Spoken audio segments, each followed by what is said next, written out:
So hi, everyone. People are just coming in and we're going to begin our program at the top of the hour.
Okay, so good afternoon and welcome to Beyond the Post, Making Social Media Work for Your Library webinar. I'm Laurie Freund, Continuing Education Programs Coordinator for the Southeastern Wisconsin, or SUI is what we call the libraries region. This webinar is sponsored by the library systems in the SUI region, Arrowhead, Bridges, Kenosha County, Lake Shores, Milwaukee County, and Monarch Library Systems. Be sure to use the Q&A box if you have any questions for our presenter that would help us find those questions instead of getting them lost in chat. To find the Q&A box, look at your Zoom toolbar that's at the bottom of your screen and you'll see a Q&A tab. Click on that and post your question there. If you're having any technical issues, please let me know through the Q&A so I can help you. This webinar will be recorded. You will receive an email after this webinar with a link to the recording, slides, and CE activity report form for those who need it. So let's begin. We are happy to have Jill Fuller, Marketing and Communications Librarian with Bridges Library System, here with us today. She will show us how we can look at how we can more easily use social media to communicate library programs, services, and resources. We'll learn how to create social marketing strategy, find a workflow that'll make the work easier, and ideas for creating the content. So, okay, Jill, we're ready to learn. All right, thanks, Laurie. Welcome, everyone. Thanks for coming today. My name is Jill, as Laurie said. I have been at the Bridges Library System for almost 7 years now. And in my role as Marketing and Communications Librarian, one of the things that I do is doing social media and consulting with our member libraries, of which there are 24 in our system, and library staff on how to do social media as well. And that includes everything from giving ideas and prompts to sharing what they post and helping them with that. And so social media is one of those things that is an essential part of marketing and communications. And so over the years, I've gotten lots of new ideas. I've gotten my own ideas from seeing what other libraries do. And so this webinar is a little bit less about it's got its how-tos, but it's really looking at kind of the bigger picture of social media, why it's important, and really how you can make it work for your library, no matter how big or small you are. So that's just what we're going to do. But first, I'll introduce myself a little bit more. I am a librarian. Like I said, I've worked for the Bridges Library System for almost 7 years now. My background is in libraries and history, actually. So before this, I worked at a small library or medium-sized library in Illinois, and I was adult services, reference, and I did genealogy. And so I did a lot of social media with that. I had a lot of fun. I would highlight lots of things that we had in our genealogy collection. I would highlight patrons that would come in and the types of research that they were doing. And then I really started, once I started doing adult programming and reference, I started doing social media stuff with that as well. I would do caption contests with some of the old photos we had in our genealogy collection. I would highlight the behind the scenes of getting ready for programs that we would do. So really, I would say that my marketing and what kind of led me to this job was not just promoting the programs we were doing with the flyers and the designs and stuff that I was doing, but also the social media that I was kind of starting to do and really growing with that back in the day. And, that was 8, 9, 10 years ago. That was really just primarily Facebook, and it's really grown from there. But back then, coming up with content, thinking of fun ideas, engaging ideas, all of that hasn't really changed, just the format and the platforms have changed. And we'll talk about that a little bit more. But the concepts, the why of social media, all of that is still relatively similar. So we'll talk about all of those things today. So I want you to reflect. We're going to do some reflection time throughout this webinar, because your relationship with social media and your library's relationship with social media is going to be different across the board, depending on who you are, what your library is currently doing, what type of staff and time you have. So I want you to just think about it right now. As far as how you feel about social media, either personally or professionally. Is it a piece of cake? Is it an easy, delicious cupcake? Or is it just this kind of fire-breathing dragon that you'd rather not deal with? Or somewhere in the middle? Does it change on any given day? I can tell you that for me, most people assume that I love social media because I'm marketing and communications, but I can tell you that I am somewhere in the middle, or sometimes, depending on the day, sometimes I feel like I'm battling a dragon. Social media is not easy, and it can be a beast. And so I'm just going to say it right at the beginning and put it right out there. I'm not here to tell you that social media can be super fun and awesome. If you just do it right, you're going to love it forever, every day. That's not always the case. Social media is difficult. And so we're just going to put it right out there so that you can all just breathe a little sigh of relief, own up to the fact that, you know what, if you don't like doing social media all the time, it is okay. I'm giving you that permission right now to just own that. It's all right. You can still find a way to make it work for you and for your library. And we're going to talk about those ways to do that. And you don't have to just come at it with a positive attitude all the time. You can step away from it, or you can have your own relationship with it. That's okay. We're going to figure out ways to make it work for you so that you can still maybe change your perspective a little bit so that you can make it work for you and use it in a way that's going to actually help your goals and your mission for your library, instead of just being something that you dread. So that's what we're going to work on. So reflect on that a little bit. Be honest with yourself. It's all okay. All right, so let's start with the big question. What is social media? And this seems kind of like a stupid question because we all know what social media is at this point. In some capacity, depending on who we are and what generation maybe we are, we all engage with social media to some extent. We're all probably on different platforms. Maybe we stay away from it altogether, but even if you do, you know what social media is and what it has the capacity to do. Some of us feel really positive about it. Some of us feel negative. Some of us are in between, and that's okay. But basically, it's a form of electronic communication in which users they create some sort of online community to share things back and forth, to communicate with each other, to share information, ideas, messaging. It depends. The platform really influences what types of things are being shared. But basically, the key component to that is that it's online and it's communication. So again, that varies depending on the platform, but communication is kind of at the heart of it. So just keep that in mind. That's gonna be important. Originally, it was just for people. I am a millennial, and so I remember the day when I needed a college email address in order to have a Facebook account. I don't know if anyone else is in that boat, or maybe you're beyond that, or you're younger than that, but that was my, oh, Eric, thank you. Someone raised his hand. Yeah, so that's where I am. So everyone's kind of in their different buckets there, but we all come at it from different angles. But originally just for people, now it's for businesses.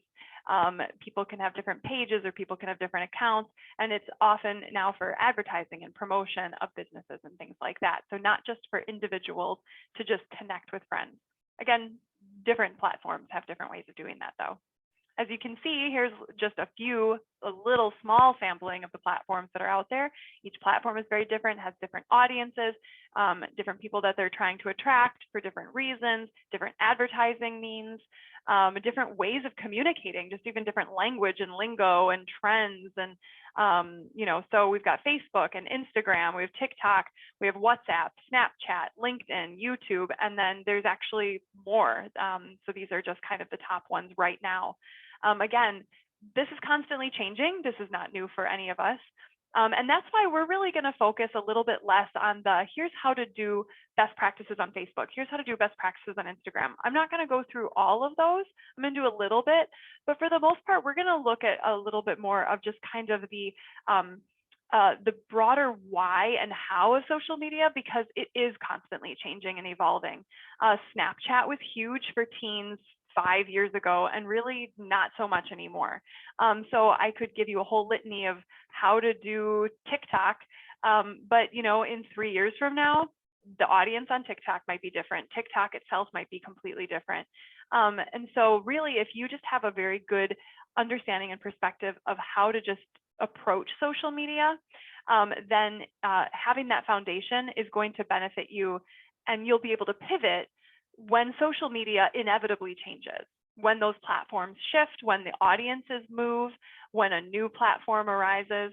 If you have an understanding of what your goals are, what your policies are, who you are as an institution, and how you want to approach communication with those audiences online, then you'll be able to pivot a little bit better when those platforms change, shift, go away, and new ones come up. So that's what we're going to do a little bit today.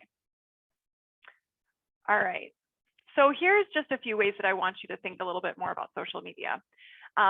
There are words that might spring to mind when you think of social media. A beast is how I just described it a little bit ago. That could be one word that crops up in your head. But here's a couple other things. And go ahead, if you have a piece of paper in front of you, I'd like you to just maybe jot down a couple of things of how you would maybe describe social media, either personally, through your own experiences, or professionally, either how you have experienced it in the past or how you would like to experience it. In an ideal world, how would you like to experience social media with the audience that you're trying to reach? So here are just a few ways that I try to think about social media, especially when I feel like it's a bit of a dragon. This is how I try to pivot back and approach it again when I'm maybe running out of creative juices or I just need to refresh my perspective. So one way is to look at it as a doorway. It's a doorway into your library. It's a new way to enter into your library, to get people to come into your doors, to get people to click on to your events calendar, to sign up for your newsletter. It's a doorway to all of the things that you offer, and it's just one more door to get into your physical building or to your online presence, like your website. Okay, so a doorway is one way. Connection is another thing. I read a blog post, actually, David Lee King, who's at the Topeka Shawnee Library. He just came out with something very recently, and I really liked it. It tied in exactly with how I think about with connection. You're just showing snippets of what you already do. And that's a really good way of thinking about social media, is that you're not having to create something brand new from the ground up and having to come up with all these brilliant new ideas. You're just really showing snippets of something that you already do with the content you make. And so that's creating connection between your library and your staff and the people that you serve or want to be serving and the community that you're in. So it's just a connection piece. It's just a way to bring that together. And social media is kind of that little piece of the puzzle that's like fitting it, that's making that fit. So it's that connection. Also a way to build relationships. So here's an example from Waukesha Public Library, which is one of the libraries in my system. This was back right after the Waukesha Parade, which many of you probably know about what happened back around Thanksgiving last year, right before Christmas, the Waukesha Parade that took place. The library did this amazing thing where they had these hearts and people could write on the hearts and they posted them in the window. And on social media, they posted these photos, and then they had this really heartwarming message on Facebook. So they used their social media channel as a way to build that relationship. They already had this beautiful display in the window, but they used social media to just, again, connect and then build that relationship. So again, social media as a way to continue to do that. And then here's some other examples of that. This is a recent one from Delafield Public Library. They just showed a story.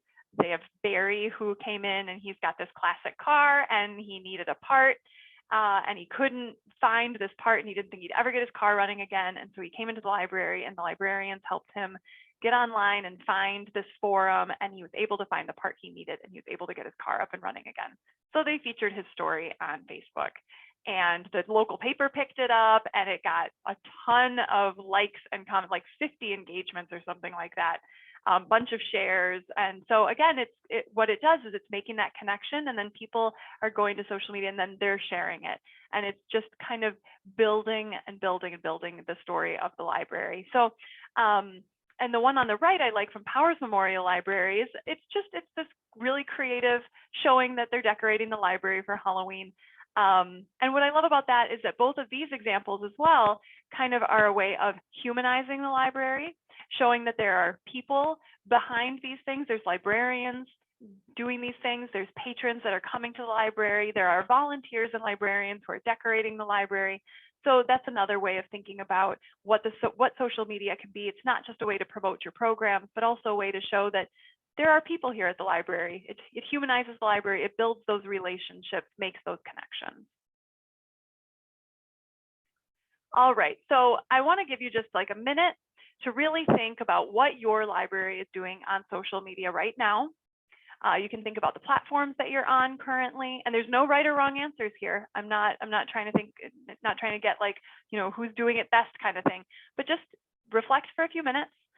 Maybe write down 1 to 2 to 3 things that you really want to take away from this webinar after hearing about some of the things that we're going to dive into and the way that we're going to be approaching this webinar. What are some things that your library is doing, and what are some things that you want to learn more about or take away from this webinar? Maybe you want, and if you want to share it in the chat, great.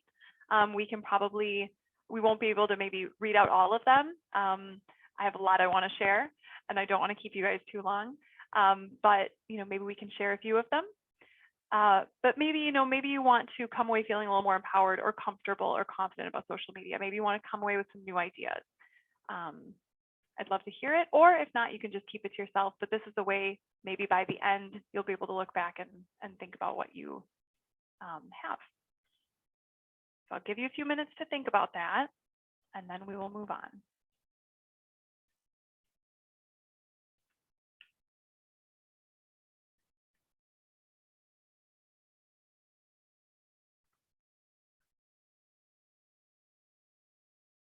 And Lori, if you see anything come into the chat, can you just let me know? Because I'm sharing the screen, I'm not actually really.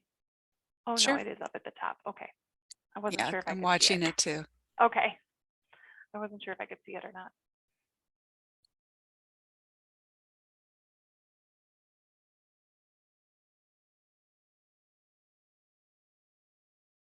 All right, I'm going to give 1 more minute.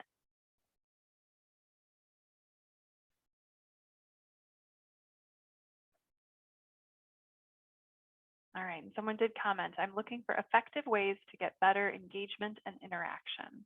All right, excellent. And someone else said, I'd like to add more fun and humor, but I'm concerned that some people might not get it and be offended. Okay, that is definitely a good concern and something to have on your radar. So I like that. Ensuring posts get spread around and shared often. Yep, having people do some of your promotion for you is an excellent thing to do on social media. That's what it can be for. Sometimes it seems like it's impossible to come up with ideas, so I'm looking for ideas. I'm right there with you. Excellent. Okay. Well, I'm hoping that some of you feel like that we hit on some of those by the end of this.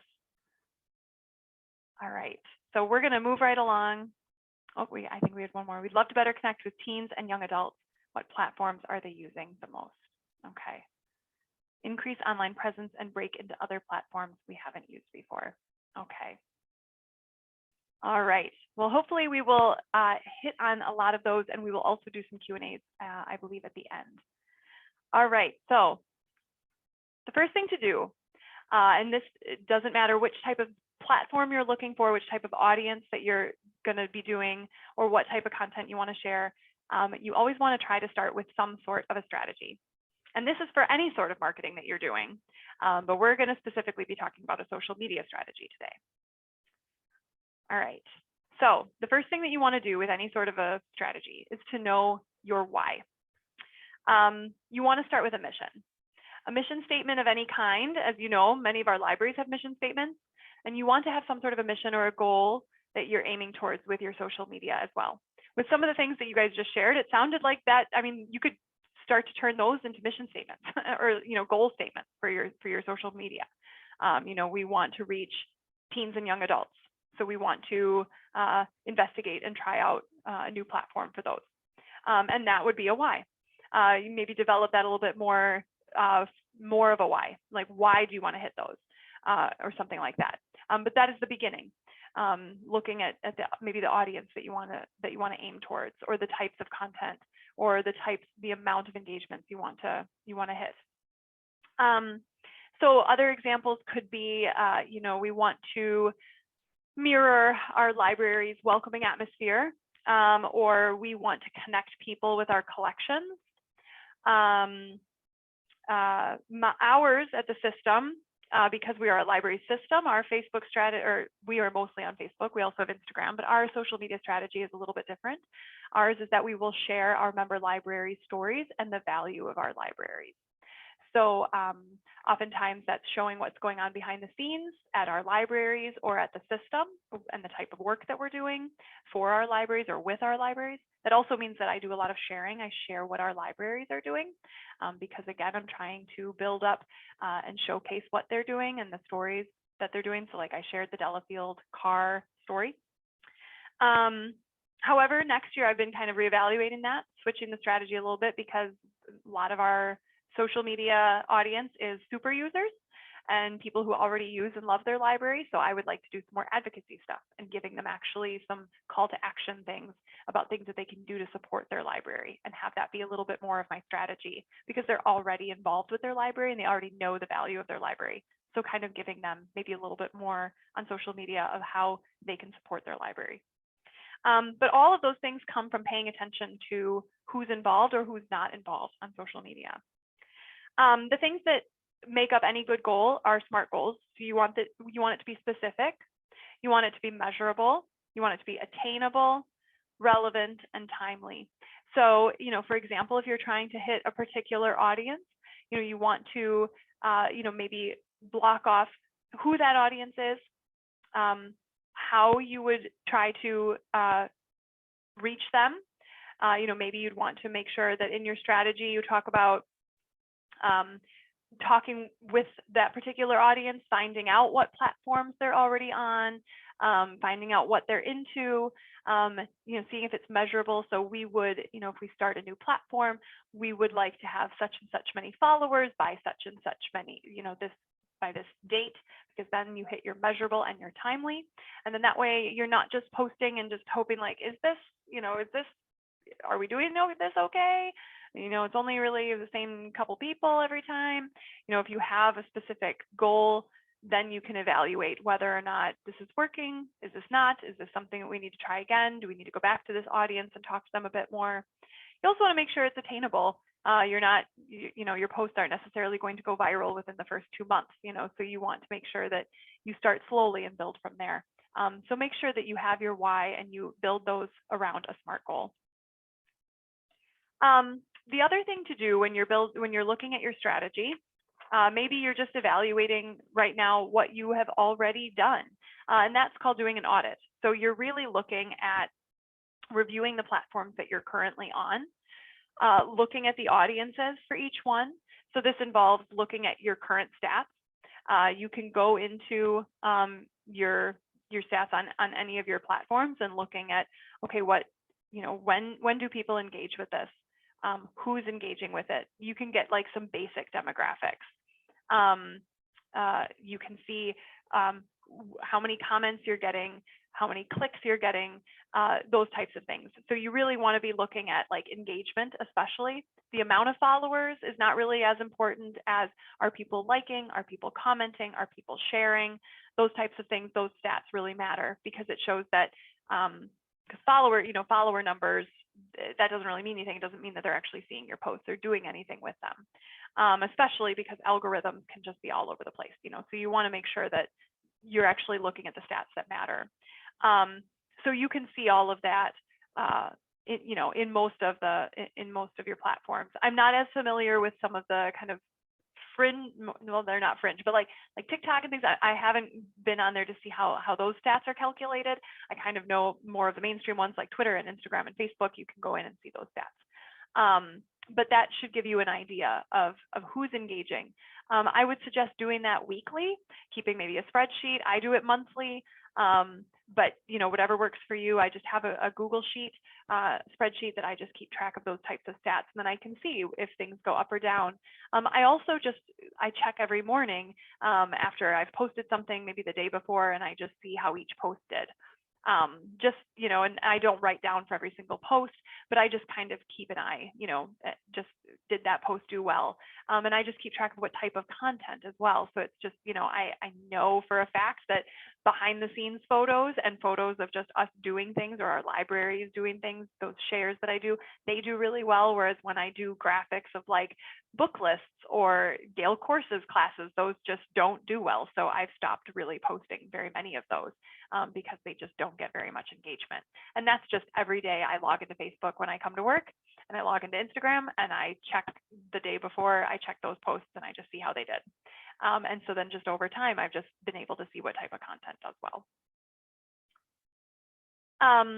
Another thing that you really want to kind of think about as you're really looking at your social media strategy is your library's voice and brand. So branding is kind of a big, key, word that everyone uses, but basically, and it can kind of be an overwhelming type of word. Like, what is that? Is that just font? Is it color? What does that mean?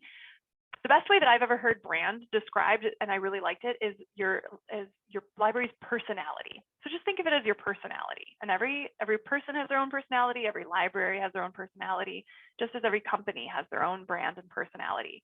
So just thinking of it that way, if your library just kind of has like a really kind of offbeat personality, or it has just, however it manifests in your signage or in your newsletters or whatever, just make sure that that is also transferring over to your social media, that the voice that you use, that who you are at the desk, how your staff interacts with patrons, the vibe that you have at your library, that is also, that your patrons can hear it in the words that you use online. So just working on that with whomever is doing your social media, making sure that that is there. And sometimes that just means that you are very conscious of that and just rereading it over, or having multiple people reading it or working on it, or assigning it to people who are just very conscious of that. So that's something that you just kind of want to be on the lookout for. Another thing that can kind of help with this is a style guide. And a style guide is one of those things where it's not just, it is fonts and colors. It's making sure that your library is following, kind of a very cohesive brand, so that it looks and follows it. If someone was just looking at a glance, they would know that that is your library. But online, on social media, it's less about fonts and colors, because you can't change your font on social media and your captions and things like that. And it's more about, again, like that tone. Is it formal? Is it conversational? But it can also be things like, in a style guide, you're writing out things like, do you use acronyms for things? Also, are you going to use first names only for things? When you're talking about your library staff, how do you call your library staff? Is it, Ms. Julia, or is it, Ms. Smith? So determining that kind of stuff. Grammar, do you capitalize certain things? How do you write out dates and times? Are you going to use your logo on all of your social media graphics or not? And if so, where is that going to be placed? Are you going to use emojis? Are you going to use GIFs and memes? So again, determining what type of content is going to be allowable, I suppose, allowed. And because that all influences kind of the personality and the brand of your library. Are you the type of library who's going to be putting, yeah, like emojis and things in your captions? You want to make sure that that's consistent, especially if you have more than one person posting. You want to make sure that all of those captions sound very similar so that it's all sounding like it's coming from one person, the library, not just like, oh, well, we can tell that Sam posted today and we can tell that, you know, Jemima posted the other day. Like, no, it's the library and it's all just one voice. Other questions that can come up in a style guide is, you know, how often will you include links? Are you going to use a URL shortener? How are you going to use hashtags? Are you going to use filters on Instagram? And what types of filters are you going to use? Is there a specific one you're always going to use? Can you play around with them? These are just types of things, like when you take pictures, are you going to do, you know, portrait mode? Are you going to, you know, so those are types of things where if you have, again, if you have a team or if it's just you, you might want to just hash those types of things out. It sounds like a lot, but it can just be as simple as just sitting down with a Word document and just, you know, kind of just writing out like, here are some things that I think we should consider. Here are some things that would be nice that we just always make sure that we do these things, or that we don't do these things. Like, let's make sure that we don't do X, Y, Z, or let's make sure that we always use these types of pronouns, or let's make sure that we use just this filter on Instagram so it doesn't get too crazy or something like that, you know.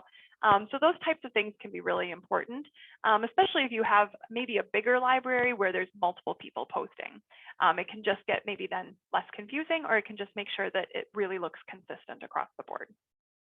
Another thing that I would say is, you know, when you're talking about voice and brand, there are some great accounts out there that you can use for inspiration, to really just see like what that can actually look like. If anyone's ever seen the Milwaukee Public Library's Instagram feed, I would suggest going and checking that out, because you can really see what an Instagram feed with a consistent voice and brand really looks like. Their social media manager, I don't know who it is, but when I meet this person, I want to shake their hand because they are killing it. They do a great job. And it's a fabulous feed to follow, and you can really see what a consistent voice and brand looks like.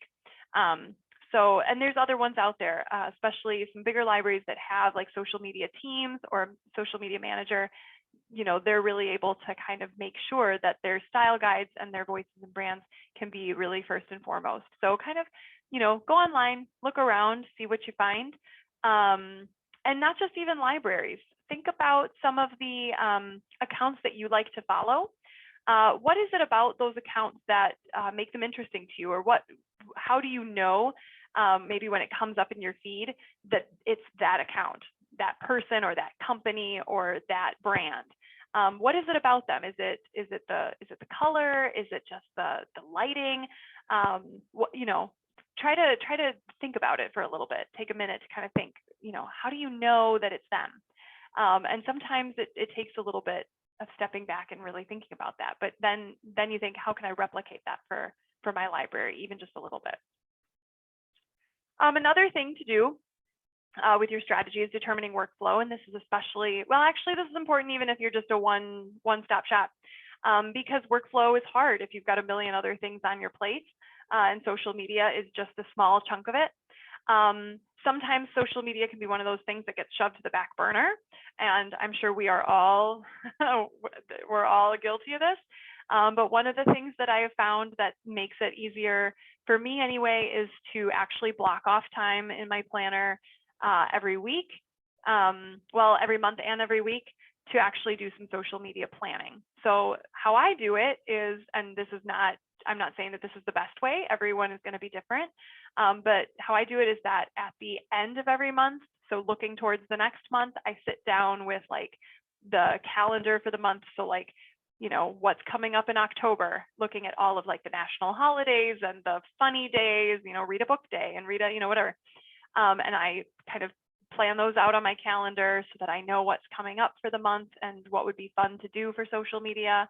And sometimes I can do them and sometimes I miss them, but I have them at least on my calendar for ideas. And I get all of that on there, as well as things that are happening that I know are happening that month. Like I know we have an event coming up that I want to make sure that we highlight, or I know that it's Boss's Day, or I know that it's, something's happening at such and such library that I know we're going to want to share. So I make sure I have all of that plotted out before the month even starts. Then on Mondays, I always sit down for, maybe about an hour in the morning, and I look at the week ahead and I try to plot out what I'm going to post for the week. And I try to schedule as much of it as I can. Sometimes I can't because I have to wait till the event happened and then I'll post it later that week, but at least I know what's going on, and I schedule as much as I can ahead of time. But I try to block off that time. And then, I just kind of have to be a little bit flexible, throughout the week if I need to be. And sometimes, you have to be spontaneous because things just happen. Funny things occur and you just quickly take a picture and then you go and post it. And sometimes that's great because then you get extra content you didn't even anticipate, and that's wonderful. But it is nice to just make sure that you block off a little bit of time. If you only have half an hour on a Tuesday afternoon, then make that half an hour on a Tuesday afternoon be your social media planning time. And you're going to thank yourself later because you can actually get a whole week's worth of planning done in 30 minutes if you just get your mind to it and make sure that it's blocked off. I think taking the time to block it off is the hardest part. If you have a committee and you have multiple people that are doing this, workflow is a little bit harder, but it can also be done. Shared calendars are going to help a lot. Doing some sort of communication, maybe each person gets a day, assigning a day or assigning different types of content. Maybe each person from a department is in charge of posting for that department. But again, making sure that everyone knows when they need to be posting so that you're not overlapping on each other and having 5 posts on one day and not enough posts on another day. So shared calendars are always a great idea. And I'll show you an example in just a moment. Some helpful tools. We have a couple questions, Jill. Oh, sure. So one came in, do you notice a difference in engagement or reach with scheduled posts as opposed to content that is not scheduled? She's asking specifically about Facebook. I haven't noticed anything. I schedule all of my posts. I don't do any non-scheduled posts on Facebook.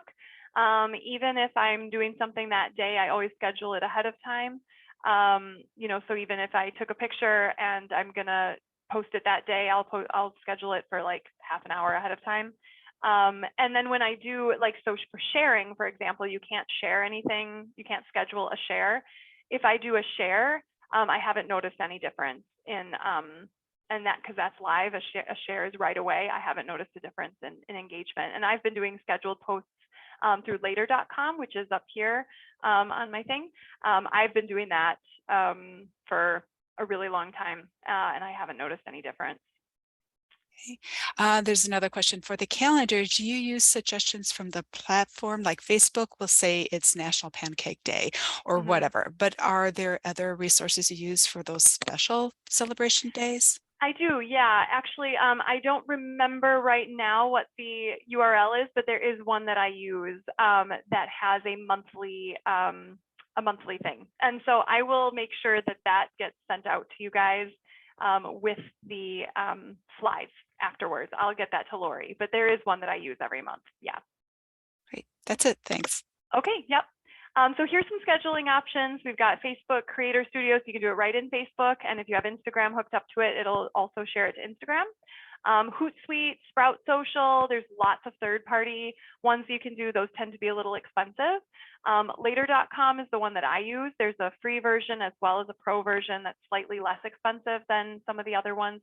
I use Later.com just because I find the Facebook Creator Studio to be a little clunky, and I've been using Later.com for years, so I'm just more familiar with it. So that's just what I use. But I've heard from people that Facebook Creator Studio works great, and obviously it's free, so that's a really great scheduling option. Calendar options include Google Calendar. I'll show you an example of mine in a minute. Trello, I do use that for a lot of my project management stuff. Airtable and Slack are also kind of project management and calendar options as well.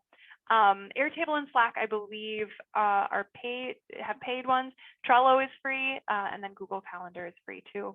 And then there's lots of other, I'm sure there's other options out there for you, so you can kind of just use what works for you.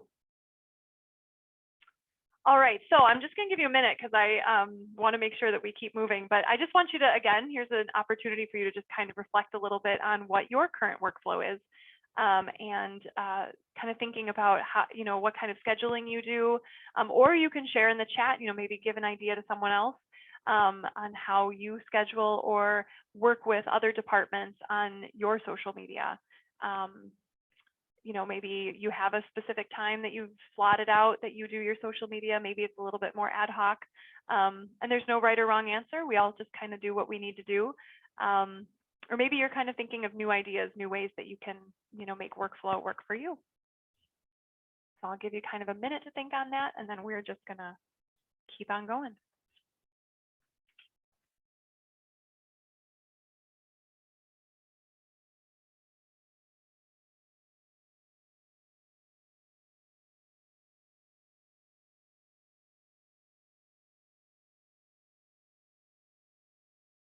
All right. All right, and the last thing I did want to say, I had one more. Oh, we've got a chat too. Facebook scheduler. All right. One thing I did want to say is that, especially if you're working with other people, just do what works for you and kind of decide as a group what's going to work best. Another thing to make sure you do is, even if there is only 1 or 2 people that are actually posting, one thing that I do encourage is to have all staff, as much as possible, be a part of content collection. And we're going to be talking a little bit here about content, but this is important because I think that when you have more staff invested in being a part of content creation and content collection, then you have the staff invested as part of telling the library's story. And this is important because I think sometimes there's this idea that, like, well, this person is just the one who does marketing and just does social media. And that might be true. Like, you might be the only person that's actually making the posts or uploading them or something like that, but that doesn't mean that you're the only one that needs to be taking the pictures or anything like that. When you empower your staff to be part of collecting, and because you can't be at every program, and you can't be doing all of the things in all the places at all times, you may have staff who could get you some really great stuff.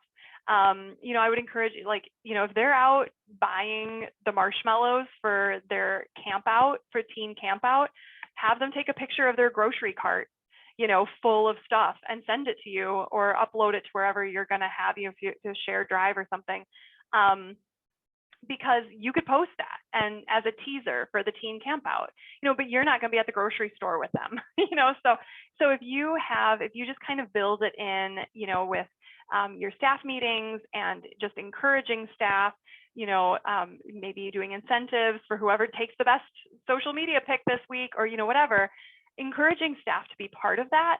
It can be a team builder, and it can just be a way for staff to really feel like they're also part of sharing the library story, that it's not just the social media manager or the marketing person or the whomever, the director's job to do this, that it's a staff effort, because it is. We've talked about what social media is. It's a doorway, it's a connection, it's a way to build relationships. And that's something that can be an all staff thing. You just happen to be the person that's actually making the posts, but staff can be the ones helping you, taking those pictures, thinking of, like, what you want is for staff to be like, oh, this would make a good post, and taking that picture and sending it to you. So really, I would encourage you to talk to your staff, really start laying the groundwork for getting them excited, and to have them start thinking of, like, this would make a great post, this would make a great post, and just sending it to you, or whatever works for you. Figure out a way to collect all of that, getting the information from them, however they can upload the video or the photo to you, with the caption or whatever, or just even the information about what the photo is or the video. But try to keep that in mind as well when we're talking about, like, workflow and who's all involved in it. All right, so now we're going to talk about best practices. Oh, can you hang on, because we do have a question? Sure. How do you post upcoming events? We want to share our events and programs on Facebook with our patrons, but it ends up just flooding our page's feed. So I would suggest posting upcoming events like on Facebook as an event instead of just posting it as a post. Because if you have it as an event, then you can, post in there. It can, people can put whether or not they're coming. And when people do that, it actually shows up on their feed. So their friends, people who may not be friends with the library, will see it. So it's actually a much better way of sharing and getting the word out than just posting it as a graphic on your feed. So that's the best way that I would do it. And yeah, I mean, it can mean like creating a lot of events, but that's I think the best way of doing events on yours on Facebook. Mm-hmm. That's it. Okay. All right. And I think someone said in the chat, if I have programming coming up, I email my staff members, manage Facebook and our website to make sure they get the details for how we want to manage the promo. Fabulous. Yeah, that's a great way of doing workflow. Excellent. All right. So some best practices. Having a social media policy is key. So I started it with this one. Some libraries have them, some libraries don't. If you don't have one, I definitely encourage everyone to look into getting one or to creating one. A good social media policy will outline how employees will conduct themselves online and the appropriate use of what social media will be for. Basically, the best reason to have this is because it protects your organization from any sort of liability. It also can help your employees know what to do in case you ever come up against trolling, anything like that, hate speech, because we can come up against that, and then if you don't, do I delete this comment? What do I do with this? If you have a social media policy that outlines how to handle that type of thing, then you're protected from, when you do handle it, then you're protected from any sort of First Amendment issues. So having a social media policy that's been approved by your municipality or any sort of, if you have like a legal representation for your library, that's going to then help your employees or whoever is handling your social media you have a policy that you can then point to, just like with anything else in your library, to have a policy to point to when you're handling these types of things. So yeah, it helps you navigate challenges if you have to block people or remove trolls or anything like that. There's lots of examples online if you look for them. Bridges Library System has one because we have one in conjunction with Waukesha County, since we're Waukesha County Department, but many libraries out there, if you just really just search for, library social media policy example, you can find them out there.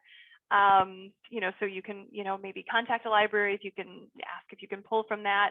But I would definitely recommend starting with a social media policy if you don't already have one, or if you've put one together, but it's been a while, because things do change, maybe have your legal counsel, your municipality take a look at it and just refresh it, or just make sure that it's still up to date. Make a content calendar. I talked about this a little bit. Here is my content calendar from September. As you can see, I use Google Calendar because it's just nice and easy. And I also color code because color coding is my friend. So I color code the types of posts that I do. So if it is a post about a share that I do of our libraries, it is a light purple. If it is a like a product or like a database or something, or a link that I'm sharing, it's the dark purple.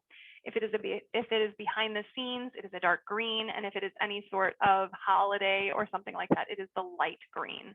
So that way I can kind of just look, and then I also make sure that it's really balanced as far as the type of content I'm sharing. So this would work really well if, for example, you have multiple departments and you want to make sure that you have really good balanced content as far as like youth services, adult services, or programming, collections, behind the scenes, that kind of stuff. If you want to make sure that you, at a glance, you can look and go, okay, yeah, we had, maybe 3 youth services this month, or 3 programming, 2 behind the scenes, or not this month, this week, 2 behind the scenes, and then 2 about collections. Perfect. Or, oh, we didn't have enough collections this week, so I'm just going to do 1 more. Kind of, again, based on your goals, based on what you want your social media to be doing. You can tell, again, like the dark green, I don't do, or the dark purple, I don't do very much with links and database promotion and stuff, because those just tend not to get very much traction. So I don't do very many of those. Banned Books Week obviously was in there, so we had quite a bit of that. So anyway, so this is how I do it. I don't write out my captions beforehand. I know that there are spreadsheet templates out there where you can put in the date and the time and the caption, and sometimes that works for people. So you can do it with a spreadsheet. I just like to do it like this because I'm very visual, and I just like to plan it out and know just what my topic is going to be on what day. And then from there, I go in on that Monday when I do my planning, and then I will create the posts in my scheduler. So that's how I do it. But again, whatever works for you. All right, let's talk about the fun stuff. Fun content. All right, so here are just some ideas.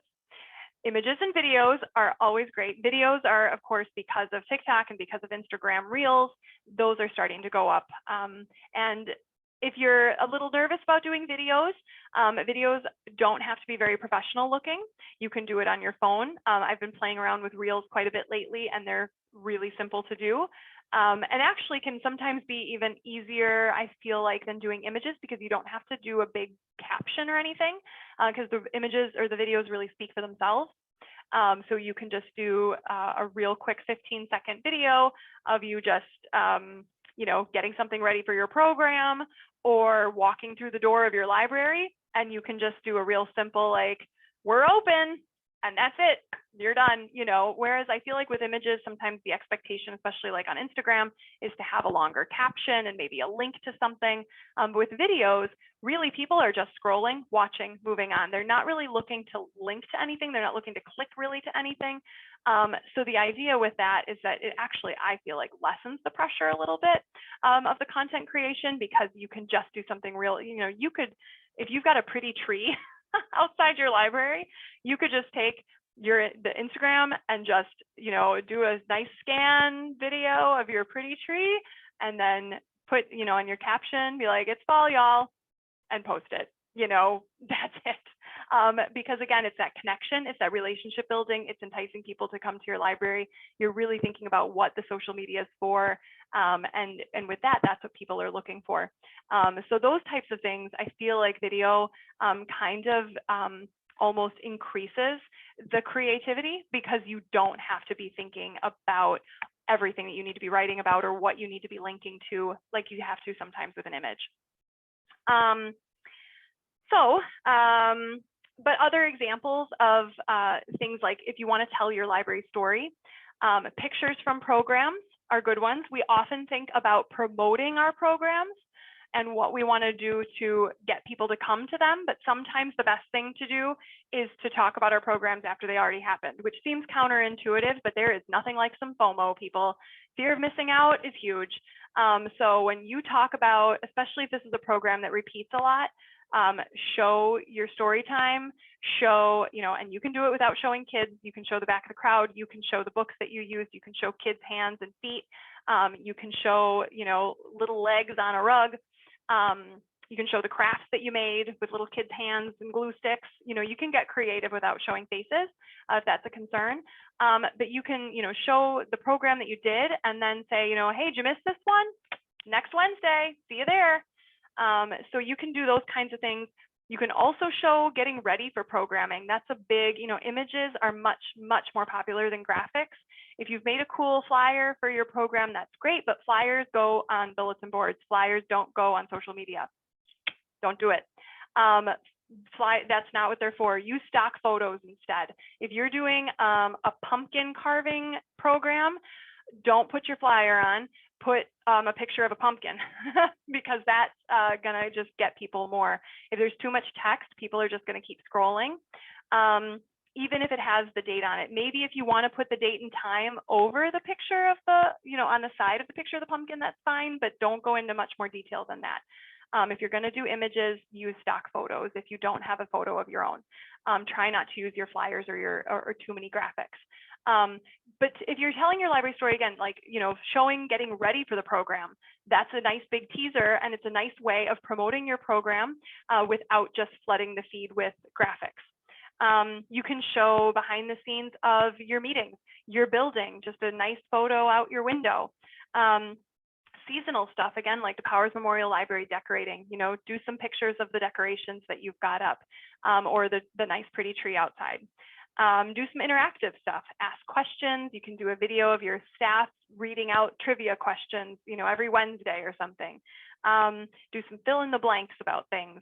Maybe you're doing a book of the week and, maybe they have to guess the book. So you just talk about what the book's about and the staff member's hiding the book behind their back and they have to guess the book or something like that.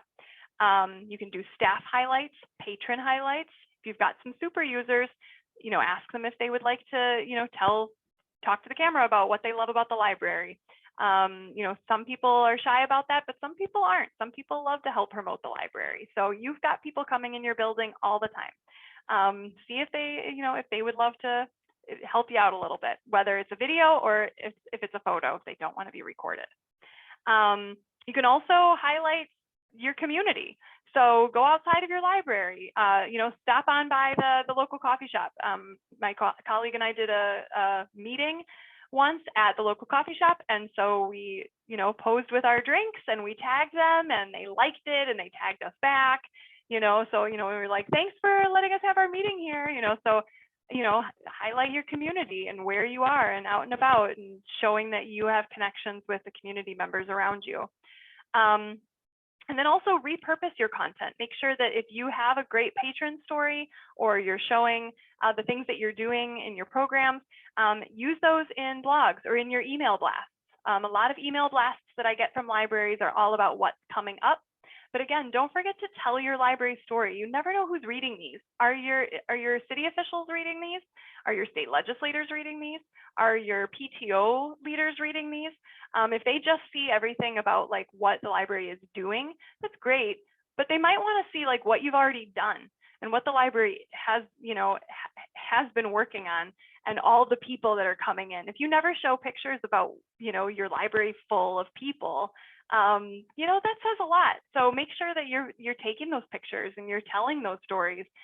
So if you show it on social media, take your caption and your photo and plunk it into your email blast. That saves you a lot of time. I do that a lot. So, you can reuse this type of content. You can put it in digital signage, like, hey, highlights from last week. Those kinds of things for people who maybe haven't been in a while. Any other digital or print material communication. All of this type of content can be reused as just, again, a way of telling your library story, creating those connections. So just kind of get creative. Think about other places where you can potentially use this type of information, or places where you maybe already have gathered this information. Can you put that on social media? Maybe you've already been gathering this for something else, an annual report or something like that. Can you use that on social media? Can you repurpose it somehow? Kind of start thinking that way. We have a question about videos. Are there any video editing apps or tools that you use to make interesting video content? There are lots of video editing apps. I actually personally don't use any because really they're, if you're using like Instagram Reels or TikTok, there's a lot that you can do right on that app. Like Instagram Reels, for example, you can add music to it, you can add stickers, you can add filters, you can add text. So there's a lot that you could just do right on there. If you're looking to do like a longer video, like a big, couple of minute video about something, I mean, you can use iMovie or you can use even Canva, you can make videos on. There's lots of editing apps out there. But really, if we're talking just like quick social media videos, which really your social media videos should only be like 15 to 30 seconds, you can do most of that just right in the social media app itself. Like it's built for video now. Instagram has completely revamped how it does video, and TikTok obviously is designed for video. So if you're just thinking about social media, like you don't need to do any real editing in anything else, in my opinion. You can do it all right there. And it makes it easier too, because then you can just literally just do it right there, and not have to be then downloading it to something else and then re-uploading it. If you want to just make it nice and simple, I recommend playing around with just like Instagram Reels if you already use Instagram or TikTok and just seeing what it can do, because it can do quite a bit. So that's where I would start before you try like learning a new video editing app. Here's just two more examples. It was National Dog Day, so we had Cooper, one of our staff puppies, pose. So this is again kind of that fun content. What are your dogs reading? And then I just pulled another example. This was Milwaukee Public Library because I wanted to pull a really nice Instagram reel. I'm experimenting with Instagram reels, but again, I am nowhere near Milwaukee Public Library in their abilities. So they do some really great fun stuff. Again, I definitely suggest looking them up. All right, so here's another, just maybe a minute or two to just think what types of content has worked well. So this is that auditing piece. When you're thinking about your library, what types of content has worked well in the past? What have you gotten engagement on? So again, that's looking at your clicks, your likes, your comments, your shares. It might not be what you expected. I've heard from people that sometimes it's like the stuff that they just threw together gets the most engagement. And then maybe think about, just having listened to some of these ideas. What's one fun content idea that you think that you could try at your library? And hopefully some of the ideas I mentioned, none of these should be things that would take a lot of time. Again, it's that what David Lee King said, it's just snippets of what you're already doing. So you shouldn't have to stage anything too huge. A lot of this should be just taking pictures or videos of stuff that you're already working on. And hopefully that makes it a little bit easier. If you post an image or a video, do you post to more than one platform, or should Facebook be separate from Instagram? That's a great question. So most marketers do recommend having separate content for Facebook or Instagram. Honestly, if you are a small staff and a small building and you just don't have the bandwidth to do multiple types of content for multiple platforms, I say, you know what, if you're getting content out there, that's fine. Maybe that's not what the professionals would say, but I think that if you are juggling multiple platforms and you just want to make sure that you're getting content out to both audiences, that's fine. I often have the same content going out to both platforms. However, like with Instagram Reels, you really can only do that on Facebook or on Instagram. You can share it to Facebook, but I usually don't. That's one where I keep my Instagram Reels on Instagram just for that reason, because I feel like it's really kind of most conducive to Instagram. And then I kind of feel like if people are following us on Instagram, then they have kind of a reason to keep following us, because then they see just our reels just on Instagram. So it's up to your library, it's up to your bandwidth and what you have the time and the space for. You could just try, if you have similar video or images, you could try just changing the type of content, like the caption. I mean, I will only have one hashtag on Facebook, because with Facebook you don't want to have too many hashtags, and on Instagram you can have a lot more. So that's the type. I will tweak that when I'm posting to multiple platforms. And of course, I'll change, I'll tag accounts differently and stuff like that. Sometimes I'll do extra emojis on Instagram or something, but so you can just kind of play around with that. But it really it does depend on what you have the capacity for, I think. All right, so I want to keep going. I realized it's 2 already. Here is a little bit of a how-to. So with posting, I know this is a big question, and you can, I've looked up quite a few different options on this one, but this seems to be the standard as of right now. I looked up a couple articles, and the latest one was from August and July of 2022 of the several that I looked at. Facebook, the recommended posting is about once a day. Or 5 to 7 times a week. Quality over quantity is really what they recommend. If they have an event, if you do have an event that you're posting, I did see that the recommendation was to post, a good week in advance, not just a day or 2 or even a few days, because of the algorithm. Some people may not see it until a few days later. People are not necessarily going to see stuff on the day that you post it, or even a few days before you post it. With Instagram, with posts, so this is the stuff that comes up in the feed, no more than once a day. People just don't post in the feed quite as often.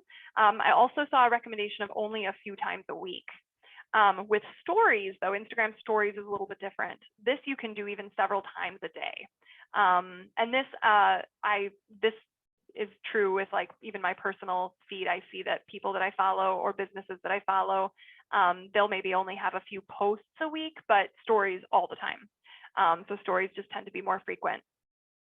And then again, try using Reels. If you're interested in doing videos, try Instagram Reels over doing images in your posts. Stories are also a good way if you want to try doing like some little videos, but you aren't quite ready to do Reels yet. You can do little videos in stories and see how that goes. Try that first and see how comfortable you are with that. Twitter, if you're on Twitter, 1 to 3 times a day tends to be like industry average. Any more than that, and it just becomes, they said, like a little too much, unless you have like, there's something big going on and you're doing some sort of like announcement kind of thing. But as with anything, check your stats, because this will kind of give you some more information about your own particular audience. So for example, industry standards like middle of the day, they say middle of the day is a great time to post, but because our audience tends to be like, for the Bridges Library System, tends to be like librarians and library professionals and stuff like that, the middle of the day is actually a terrible time. Anytime I post anything in the middle of the day, like between noon and 4, we don't get anything. So I always do it in the morning, or I do it after 4:30. So like I had to just, I had to just kind of pay attention to my stats for that. Your writing style also matters in your captions.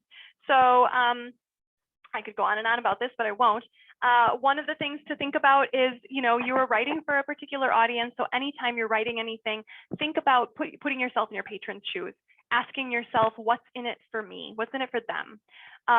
So not just telling them like, come to our story time. Tell them why. Tell them what's going to be there. Tell them what is in it for them. We're going to get our wiggles out at story time today. Those kinds of things. Or again, if you're posting just something nice about the library, something that's just kind of appealing to them. Again, you're thinking about in their shoes. Doesn't this look cozy? If you just have a picture of, a little reading nook in your library, that's all it needs to say.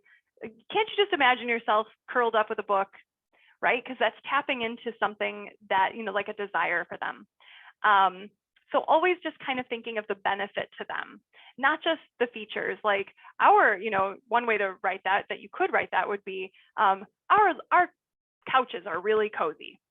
And, your patron would be going, so what? So doing the so what test is always something I recommend when you're writing anything for an audience, whether you're doing your promotional flyers or whether you're doing your social media posts.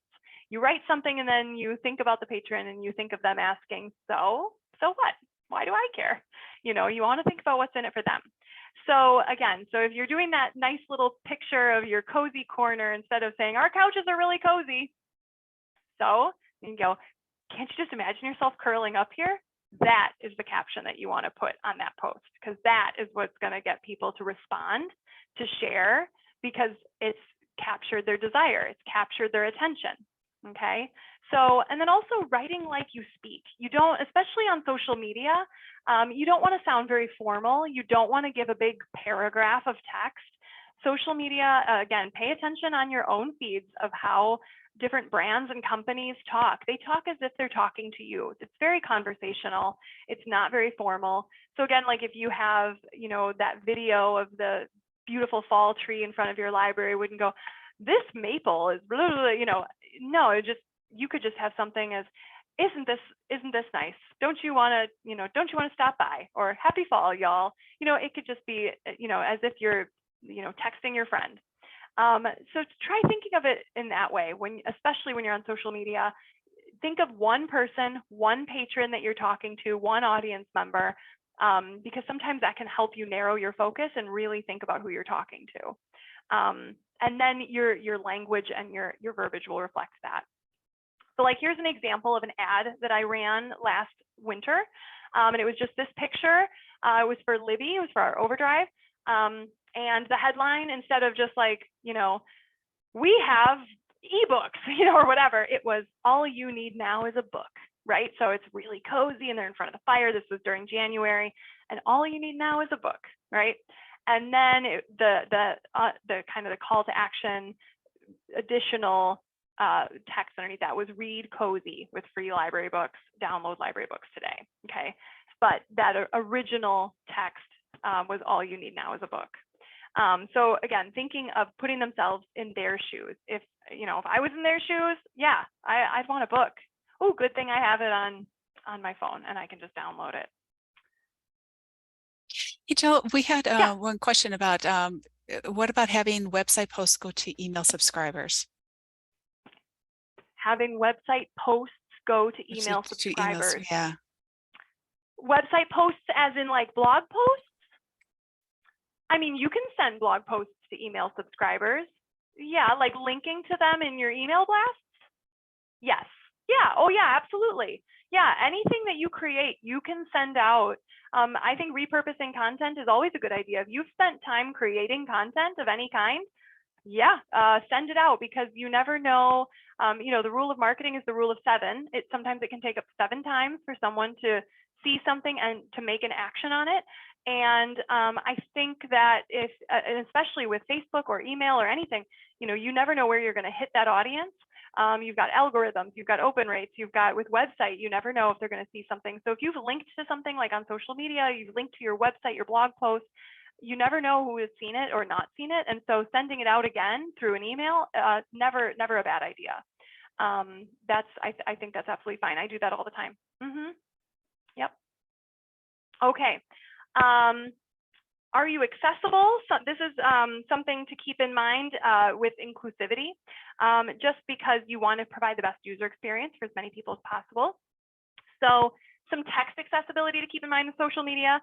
Capitalizing multi-word hashtags. Now, this was something I did not really know, but now I try to do this as a rule. So for example, if you've just got, I love libraries, hashtag I love libraries, capitalize the I, capitalize love, and capitalize libraries. It's still all smushed together as a hashtag, but a screen reader will be able to read that better. If it's all lowercase, a screen reader can't necessarily figure out that those are 3 different words and may not be able to read those properly to someone who's using a screen reader.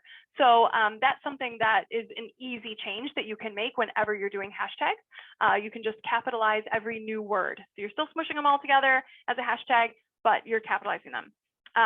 Emojis are great, but try limiting them and try putting them at the end of the sentence if possible. If you stick them in the words too much, that can actually mess up a screen reader as well.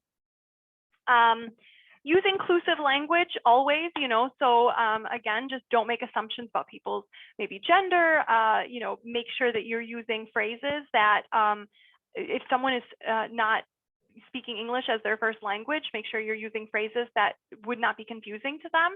So, that's a piece of cake.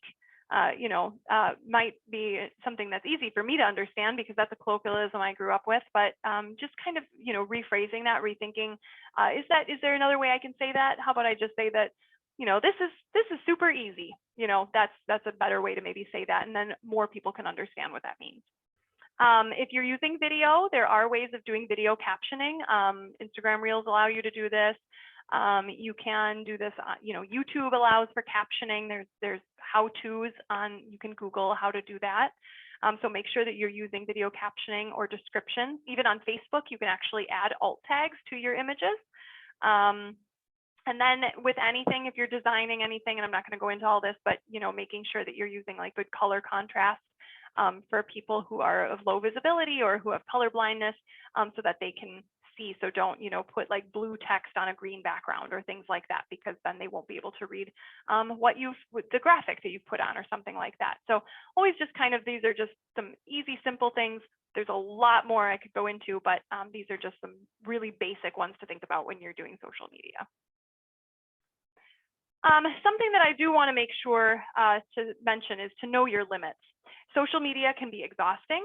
It can be demanding. It can even be toxic sometimes, especially during certain times when there's something big going on in the world, or something's happened and we have to deal with fallout. We're going through book challenges right now as a library profession, and that can be really difficult to deal with if we're handling it online. So just know your limits and when to set boundaries. Know that it's okay to step back. I just mentioned all of those posting rules, but you can also skip a day. It's going to be okay if you need to skip a day. Nothing's going to happen if you do. So just don't, know when to take a break. Know that social media is still going to be there. Your patrons and your audience are still going to be there. And have a couple tricks, have others on your team if possible.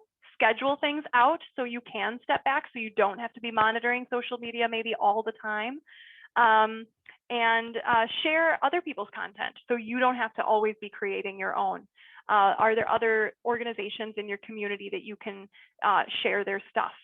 That it makes sense to share their things, maybe other partners that you have, or others that have similar missions, literacy councils or Parks and Rec that you work with, and you can share their things and then maybe ask them to share yours down the road, because then it's just a great partnership. And then also you're not always having to be having to make your own content from scratch.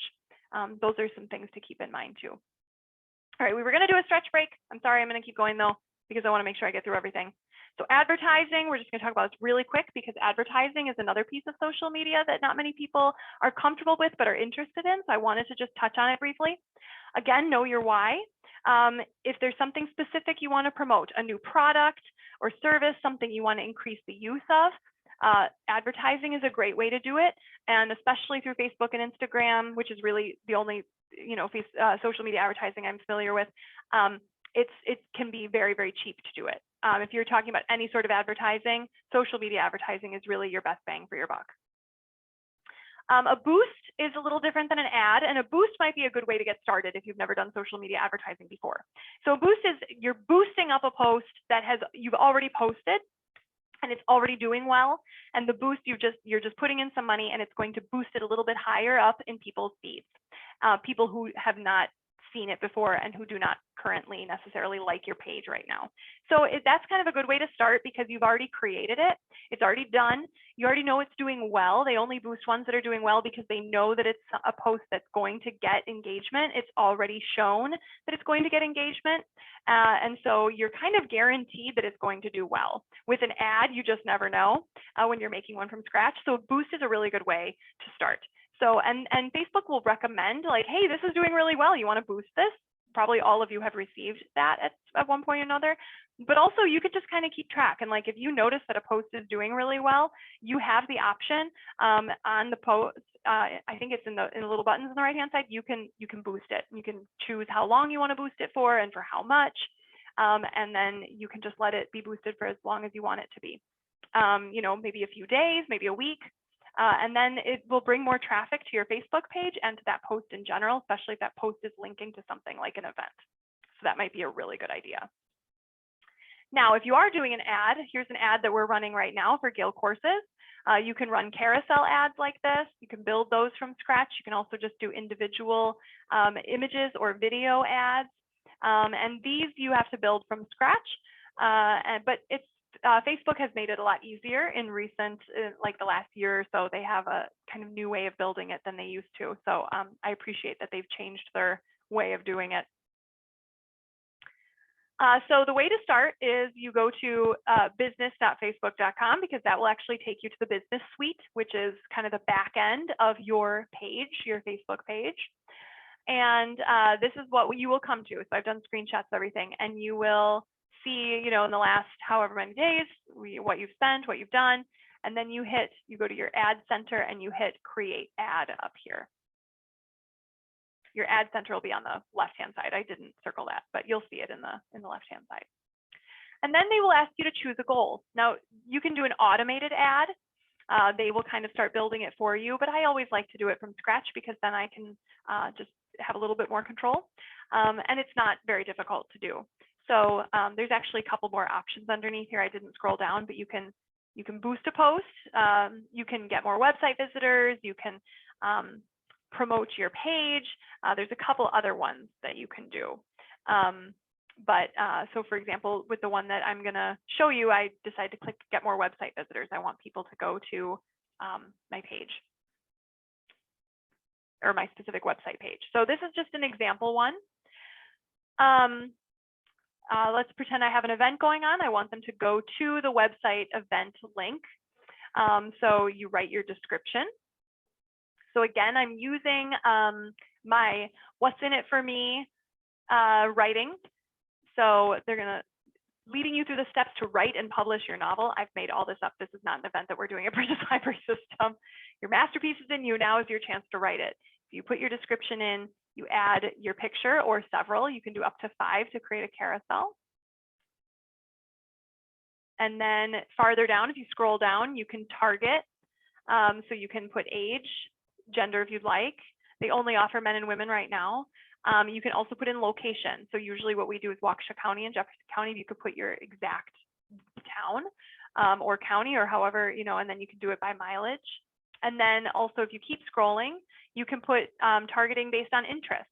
So for this, I put like writing, if they were interested in Academy of American Poets, poetry, reading, you can put in, all sorts of things.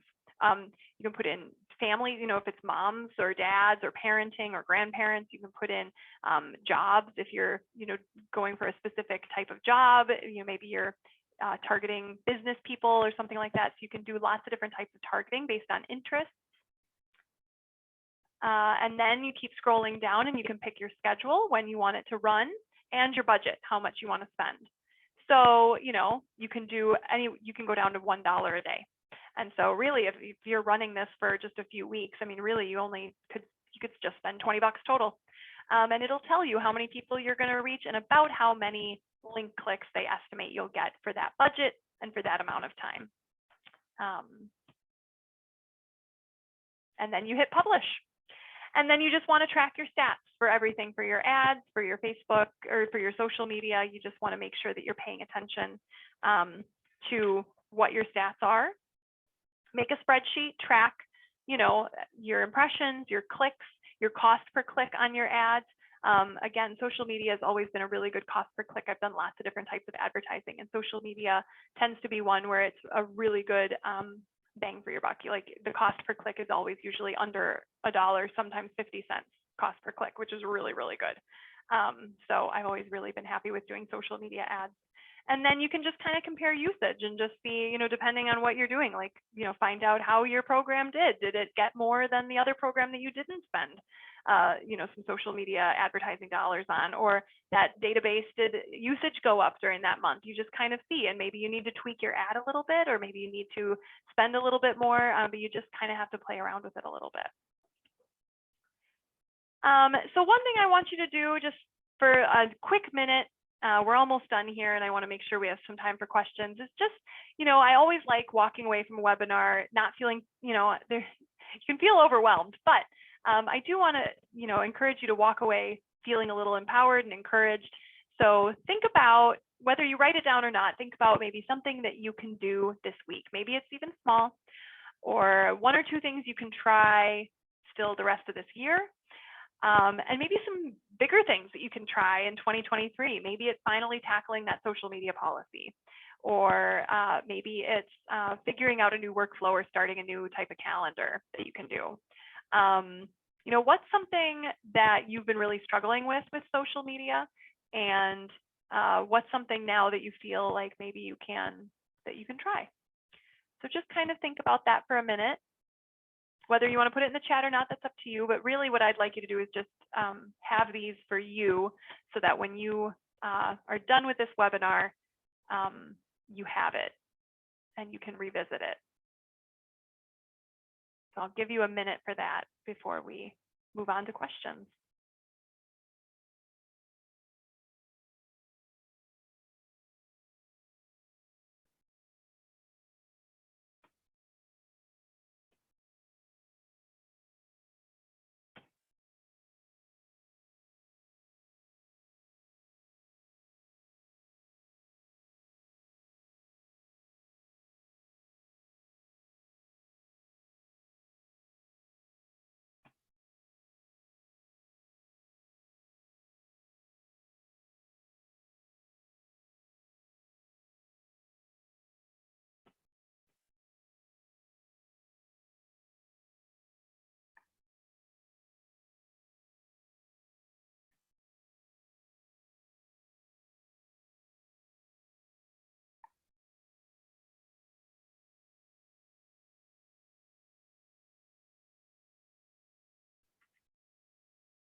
I'll do 1 more minute and then I'll move to the next slide.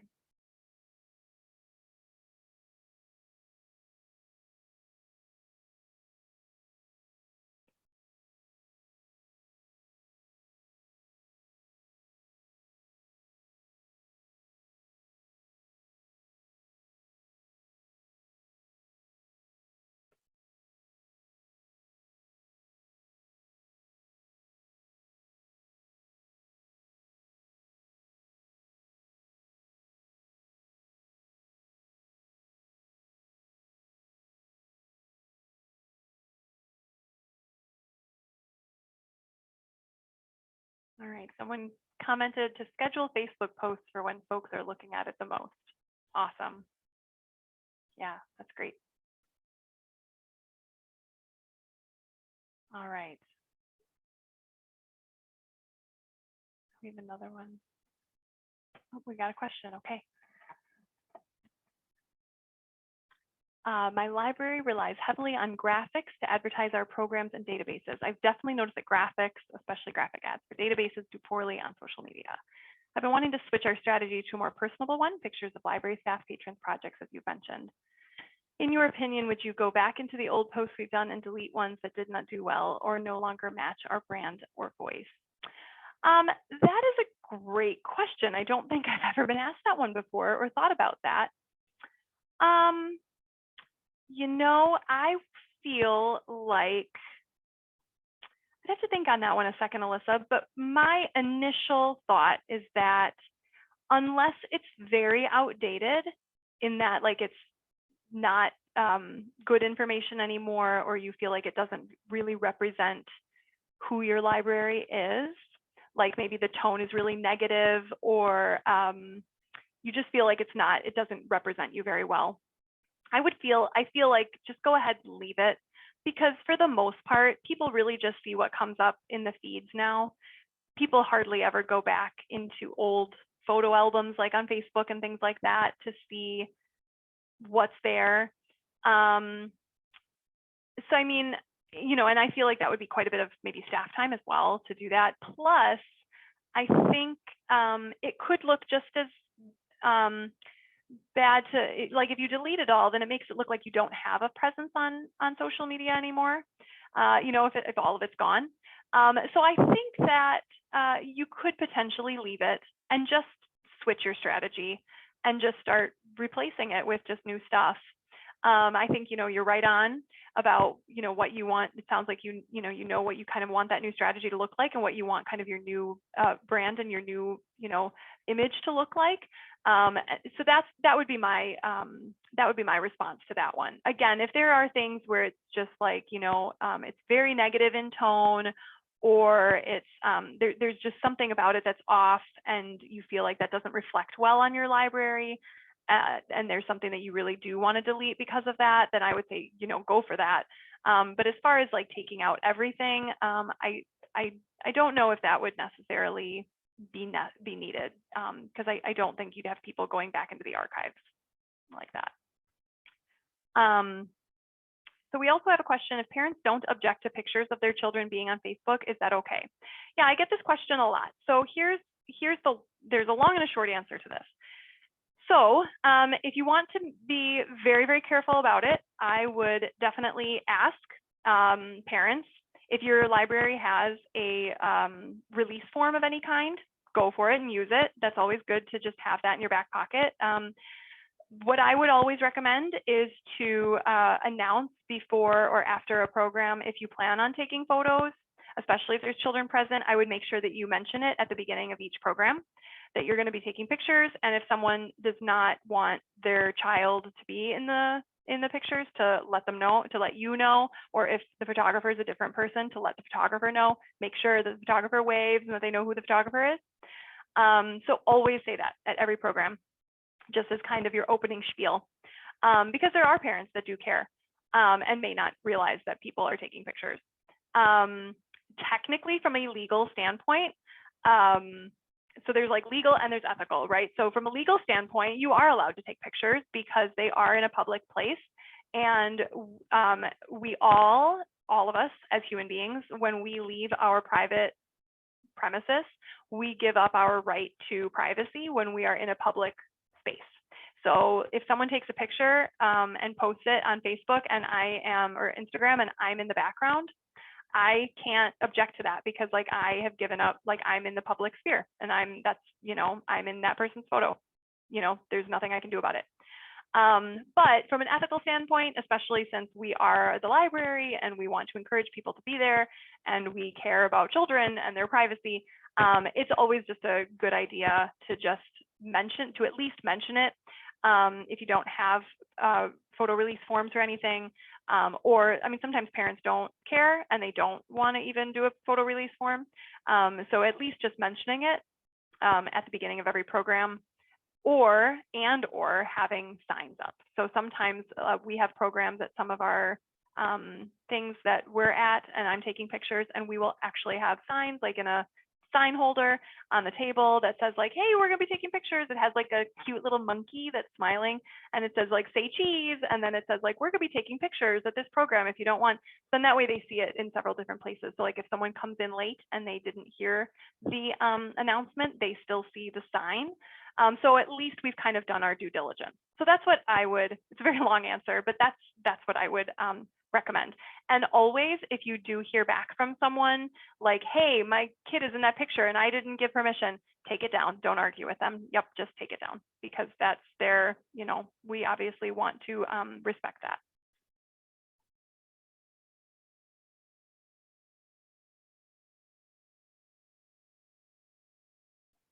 All right.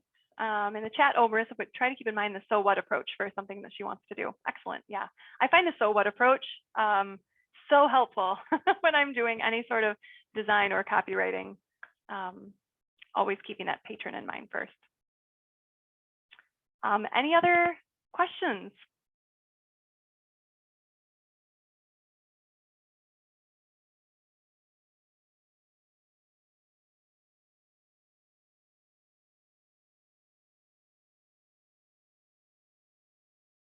You can still keep typing in your questions, but I wanted to make sure that you know I do have some links here.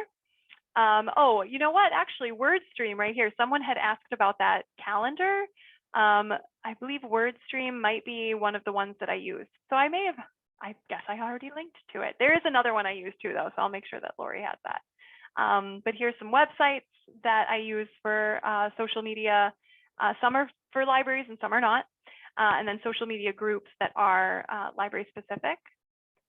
And so you'll all be getting these slides, so you'll have that.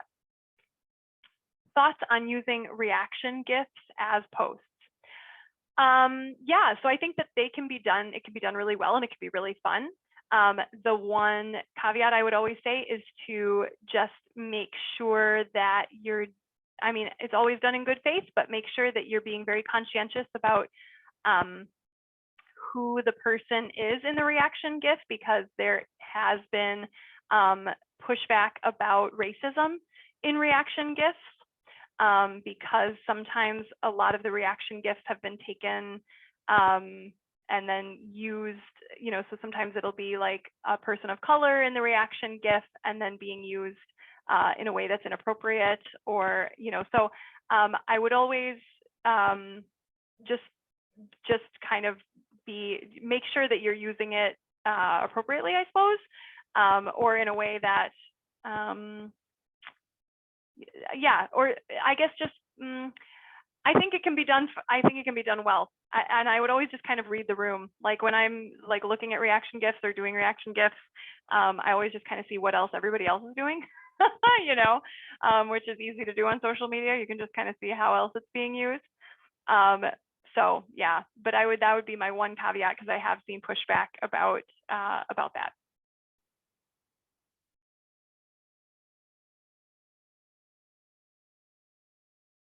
And also just making sure that the sense of humor, I know someone mentioned that too, just making sure that the humor involved with it. So just making sure that, and I'm sure you would, you know, that it's clean and that it's appropriate. It can, you know, but yeah, I'm sure use your best judgment on that one would probably be just a really good.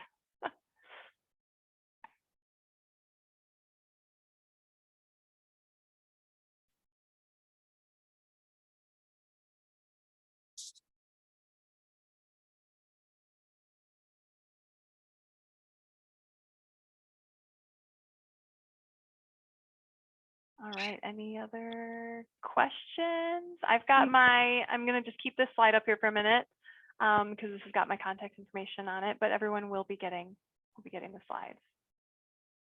And that's it. So thank you, Jill, for providing this great training. And thank you, everyone, for attending and joining us today. Please look for a follow-up email with a link to provide your feedback to us, as well as a link to find the recording, slides, and CE activity report form for those who need it from today's webinar.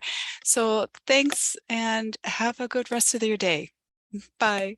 Thank you, everyone.